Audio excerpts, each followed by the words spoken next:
ये horror story एक लड़के की है जो खुद एक जगह पे पैरानॉर्मल एक्टिविटीज़ को फील किया था। ये कहानी है सौरभ बोस की, जो कि कलकत्ता में नया नया आया था एंड वो एक बेसिकली प्राइवेट कंपनी में काम करता था एंड उसको घर जाते जाते बहुत ही रात हो जाता था, तो वो पैदल ही घर चला जाता था। उसका रूम ज़्यादा दूर नहीं था, तकरीबन 2 से 3 किलोमीटर होता था उसका कंपनी से उसका घर। सौरभ को घर आते आते बहुत ही देरी हो जाता था एंड वो बेसिकली पैदल ही घर आता था एंड रास्ते के बीचों बीच एक वाइन का शॉप हुआ करता था एंड उस वाइन के शॉप में सौरभ कभी कभी दारू पी लिया करता था एंड वहाँ पे और देरी हो जाता एंड रूम में पहुँचते पहुँचते तकरीबन 12 से 12:30 बज जाता था। एंड सौरभ जहाँ पे रहता है उसका मकान मालिक को ये बात बिल्कुल पसंद नहीं था एंड वो सौरभ को 2-3 बार बोला भी था कि तुम यहाँ पे ये सब मत करो, मेरे घर में ये सब अलाउ नहीं है, तो तुम इसे अवॉइड करो।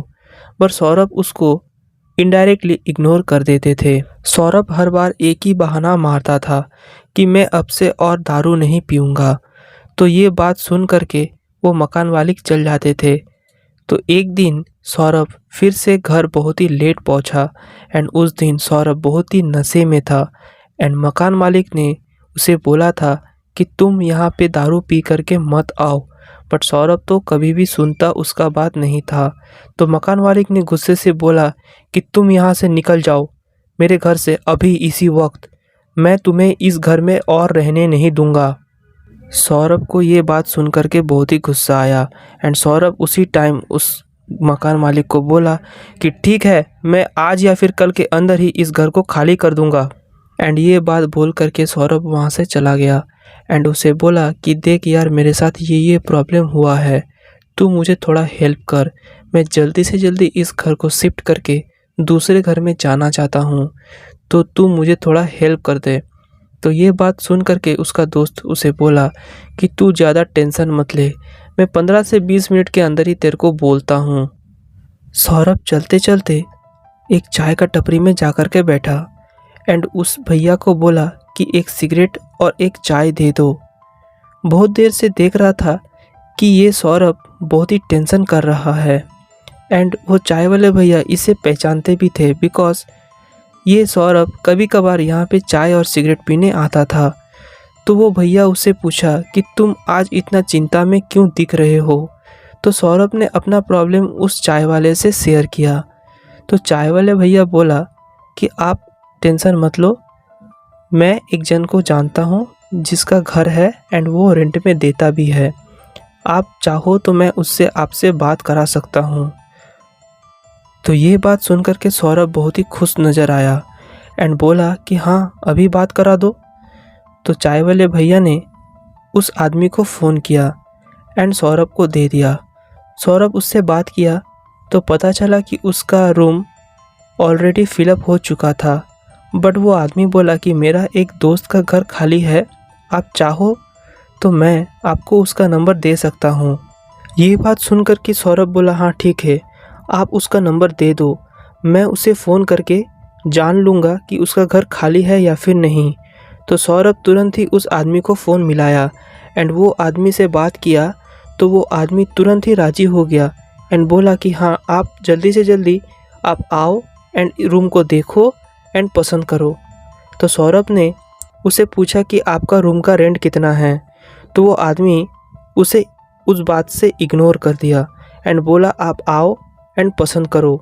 बस ये बोल कर के वो आदमी फ़ोन काट दिया। तो सौरभ उसे फिर से फ़ोन किया, बिकॉज़ सौरभ को तो एड्रेस पता ही नहीं था। तो वो आदमी फ़ोन उठाया तो सौरभ ने पूछा कि आपका एड्रेस क्या है। तो उसके बाद वो आदमी बोला ठीक है, मैं आपको एड्रेस दे देता हूँ, आप लिख लो। तो सौरभ ने उस एड्रेस को लिखा एंड बोला कि मैं कल सुबह 8 बजे आपके वहाँ आता हूँ। तो वो आदमी हाँ बोल कर के फ़ोन काट देता है।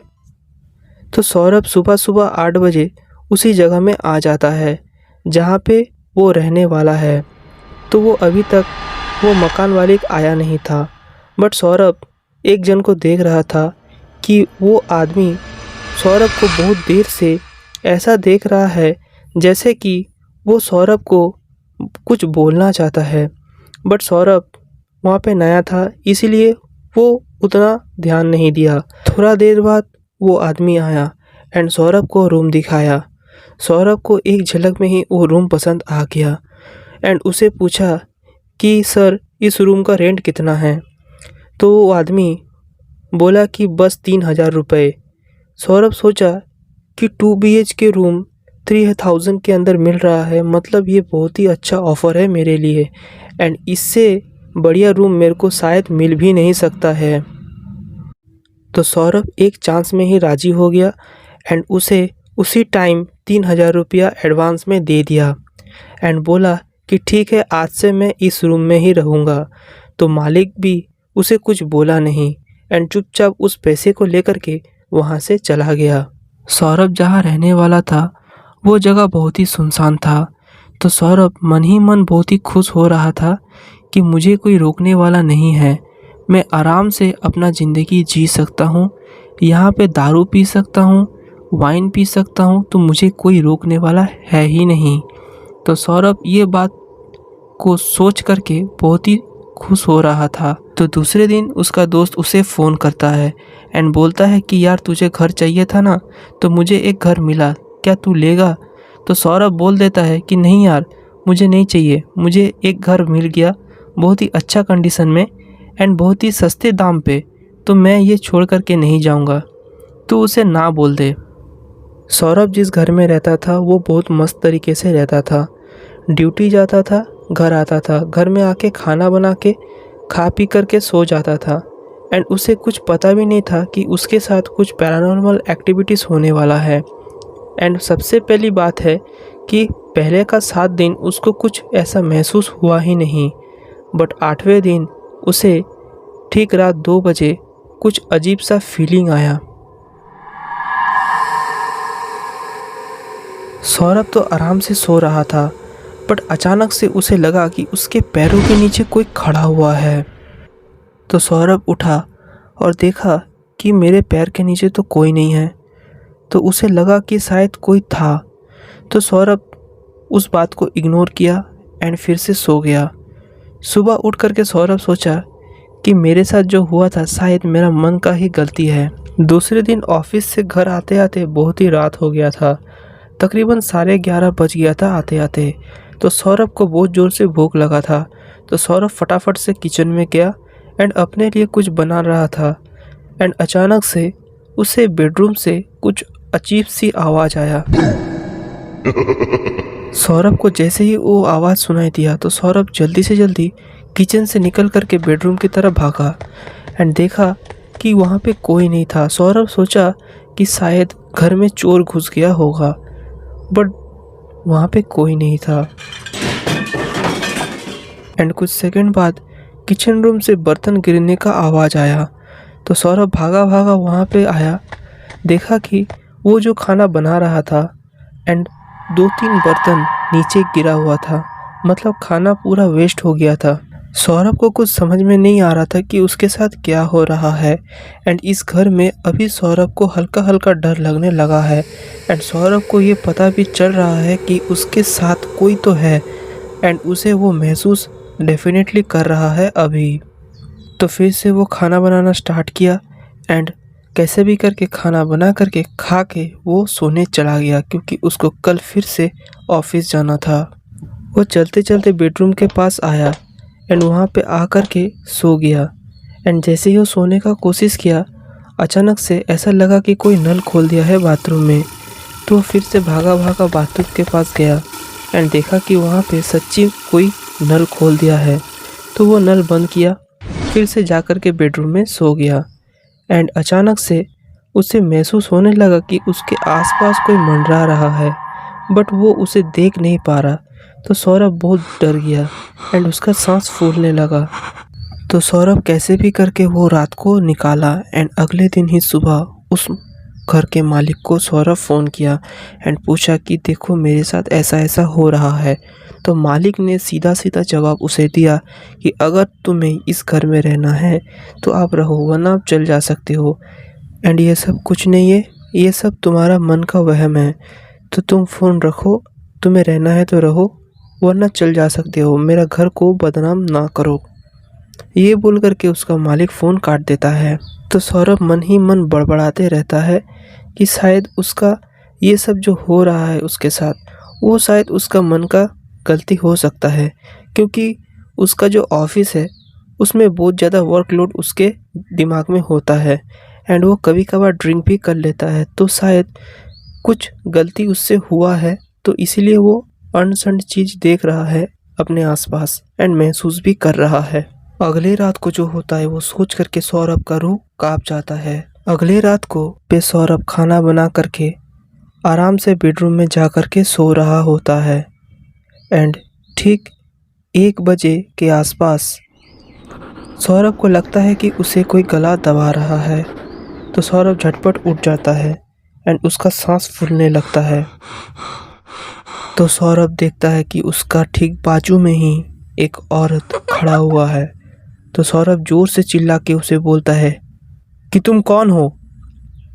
तो वहाँ से कोई रिप्लाई आता ही नहीं, बस सौरभ उसे देखता है एंड अचानक से वो औरत गायब हो जाता है। तो सौरभ ये देख करके बहुत डर जाता है एंड घर से बहुत जल्दी से भागने का कोशिश करता है। तो वो जैसे ही भागने का कोशिश करता है तो वो फिसल करके गिर जाता है एंड अचानक से उसे उस औरत का आत्मा फिर से दिखता है एंड वो आत्मा अभी सौरभ के पास आ रहा था। तो सौरभ ये देख करके फिर से डरा एंड उठा कैसे भी करके एंड फिर से दौड़ने का कोशिश किया, भागने का कोशिश किया, बट वो भाग नहीं पा रहा था क्योंकि उसके पैर में थोड़ा सा चोट लग गया था। तो सौरभ कैसे भी करके वहाँ से निकला एंड भागते भागते वो रास्ते पे आ गया था, कोई सुनसान रास्ता। एंड सौरभ फिर से दौड़ने का कोशिश किया एंड वो अचानक से बेहोश हो गया। वो जैसे ही होश से उठा वो बहुत ही डरा डरा सा था, क्योंकि कल रात को उसके साथ जो हुआ है वो आसानी से उसे भूल नहीं सकता है। खोजबीन से पता चला कि सौरभ जिस घर में रहता था उस घर में सौरभ से रहने से पहले 2-3 जन और भी रहता था एंड उन्होंने भी वही सेम पैरानॉर्मल एक्टिविटीज़ का अनुभव किया एंड इसके कारण उस घर को छोड़ करके चला गया। एंड ये बात सुन करके उसको बहुत ज़्यादा डर लग जाता था कि मैं जिस घर में 10-15 दिन से रह रहा हूँ वो घर में ऑलरेडी नेगेटिव एनर्जी प्रेजेंट है। तो सौरभ डायरेक्टली उस मालिक को कांटेक्ट करता है एंड पूछता है कि आप मुझे ऐसा घर कैसे दे सकते हो जो ऑलरेडी नेगेटिव एनर्जी से भरा हुआ है, तो आप बस पैसे के लिए ही मेरा जान को जोखिम में कैसे डाल सकते हो। दोनों के बातचीत में पता चला कि कई साल पहले जब ये घर बन रहा था, कंस्ट्रक्शन का काम जब इस घर का चल रहा था, तब उसी टाइम किसी औरत को मर्डर करके इस कंस्ट्रक्शन वाले एरिया में गाड़ दिया गया था। तब से लेके आज तक जो जो इस घर में रहने आता है उसको कुछ ना कुछ नेगेटिव एनर्जी का प्रेजेंस होता है। आपको ये हॉरर स्टोरी कैसा लगा कमेंट बॉक्स में अपना एक्सपीरियंस शेयर करना ना भूलें एंड वीडियो अच्छा लगा तो वीडियो को लाइक कीजिए एंड चैनल में नया आए तो चैनल को सब्सक्राइब कीजिए। मिलते हैं कल रात को ठीक 10 बजे।